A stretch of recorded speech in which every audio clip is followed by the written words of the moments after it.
ರೂಪಾಯಿ ಹಾಕ್ತಂಗೆ ಹಾಕಿದ್ರೆ ಇದಕ್ಕೋಸ್ಕರ ಸ್ಯಾಂಕ್ಷನ್ ಏನಕ್ಕೆ ಸಾರ್ವಜನಿಕರು ಸಾಯ್ಬೇಕು?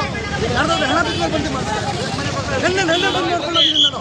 3 ದಿವಸದಿಂದ ಅದೇ ಕೆಲಸ ಮಾಡ್ತಾ ಇದ್ದೀವಿ. ಒಳ್ಳೆ ಪ್ರತಿಯೊಂದು ಮನೆಯಲ್ಲಿ ಹೇಳ್ತಾ ಇದಾರಲ್ರಿ ಅವ್ರಿಗೆ ಮಾಡಬೇಡಿ ಅಂತ ಜನರು ತುಂಬ ನಿಮ್ದು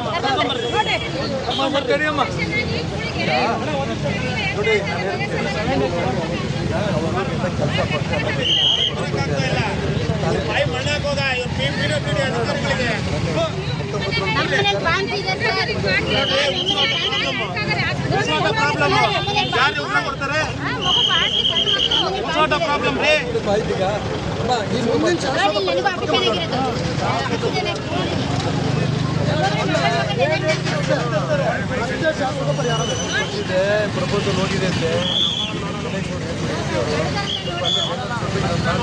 ಗೊತ್ತಾ? ಈ ವಾರದಲ್ಲಿ 3 ಬದುಕಾರ ಮುಗಿಸ್ತೀವಿ ಮಾಡ್ತಾರೆ. ಮಾಡಿದ್ರೆ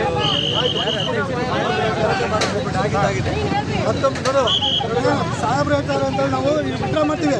ಆದರೆ ಒಂದು ಎಚ್ಚರಿಕೆ ಕೊಟ್ಟಿರ್ತೀನಿ ನೋಡ್ರಿ, ನಾನು ಯಾವ ಕಾರಣಕ್ಕೂ ಇನ್ನೂ 1000 ಜನ ಸೇರಿಸಿ ಇಡೀ ಶಿವಮೊಗ್ಗದೊಳಗೆ ಆಗ್ತಿರೋ ಅವ್ಯವಸ್ಥೆ ನಿಮ್ಗೆ ಎಲ್ಲ ಕೆಲಸಗಳಿಗೂ ಮೇಲಿಂದ ಕೆಳಕ್ಕಂತ ಎಲ್ಲ ಥರದ್ದು ತೊಗೊಂಡು ಕೋರ್ಟಲ್ಲೂ ಹೆಟ್ಟಿ ನಿಮ್ಗೆ ಎಲ್ಲರನ್ನೂ ಅಲ್ಲಿ ಕಳಿಸ್ತೀನಿ. ಬಿಡೋದಿಲ್ಲ ಮಾತ್ರ ನಾನು. ಈರುಳ್ಳಿ ಸಿಪ್ಪೆ ಥರ ಏನಾದರೂ ಹಾಕಿದ್ರೆ ಸರಿ ಇರಲ್ಲ, ಎಲ್ಲ ಗುಳ್ಳಿ ಕೆರಬೇಕು. ಈ ಬರೋ ಕೆಲಸ ಹಾಕಿರೋ ಟರು ನೆಟ್ಟಿಗಿರ್ಬೇಕು.